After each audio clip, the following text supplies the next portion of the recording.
Hare Krishna. Namaste. Chapter 5, entitled as Karma Sannyasa Yogam. Sloka 7.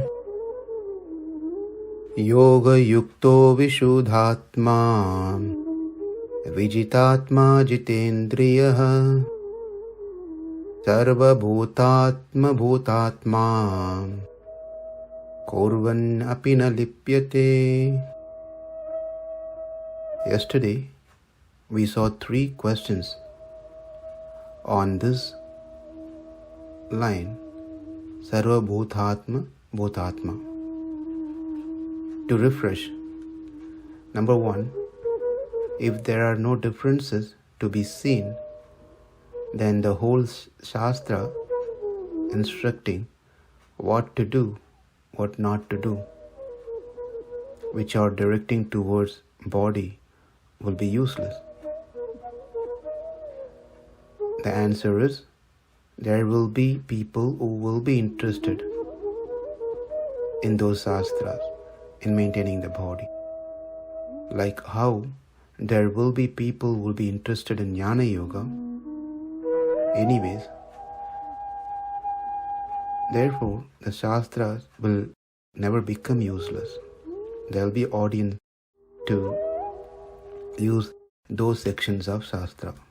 The second question was, since Paramatma is present in everyone's heart, therefore, can we consider we are all equal because Paramatma is present in everyone's heart? The response is, it is not the topic, it's not the context to discuss now. The context right now is about Jivatma, not Paramatma. And the last question, maybe it intend to say that a person who has become one with all Atmas, said to be sarva-bhūtātma-bhūtātmā. Now, this is the one that we have to spend some time to understand the philosophy clearly. And it is important that we spend time here, as many schools of thoughts have their opinion on this topic. I do have to warn you that this is going to be very technical and philosophical, but it is necessary and it is needed. At one point, we have to raise ourselves to learn the philosophical discussions and topics. Otherwise, it will all be subjective. And when we don't understand the philosophical aspect, then we will be easily convinced by others. Since we don't learn our philosophy well, we are put into pathetic situation at times where we cannot teach our children. Since we are not strong, our children are not given proper spiritual education. Others take advantage of the situation and influence us, our children, as well. Many schools of thoughts varies on their opinion on this topic of Atma. Some say Atma is not real. Some say Atma is temporary. Some say Atma are many. Some say Atma is one.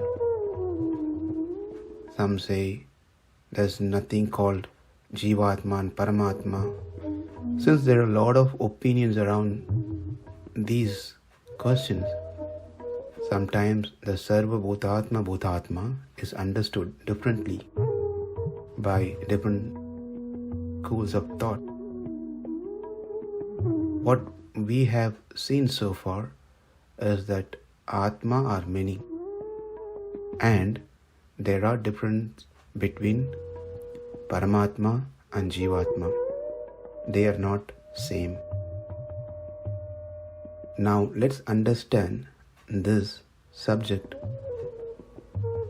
in depth by revisiting the 12th sloka in chapter 2. That's a key sloka for us to understand the differences. The 12th sloka of second chapter is Natve vaham jatunasam natvam neme janatipaha nachayvana bhavishyamaha sarve vayam atah param. Never was there a time when I did not exist, nor you, nor all these kings, nor in the future shall any of us cease to be. When we did the sloka, we lightly touched the subject matter. Now we will go deeper into it to understand the opinion of others and analyzing them with proper understanding. So the basic question one might ask, is Atma one or many? Here in this sloka, the term used are aham, tvam, ime, which means aham, I, tvam, you, ime, these. Few things are very clear from this sloka. They are, the Atma are classified into two, Paramatma and Jivatma. Paramatma means the super soul that is mentioned by aham. Jivatma means living entities. Living entity that is mentioned by the term tvam, addressing Arjuna. And within Jivatma, it's not one, they are many. And that is referred or confirmed by the term ime, these. So, Atmas are many and they are classified into two, Paramatma and Jivatma. And within Jivatma, there are many Jivatmas. The second point that is being established in this sloka is by stating yesterday and future. Never was there a time when I did not exist is past, nor you, nor all these kings, nor in the future shall any of us cease to be. Meaning, the past and future are spoken here in the sloka, which means Paramatma is eternal, eternally present, and the Jivatma are also eternally present. And it is clearly says, I and you and these kings were present.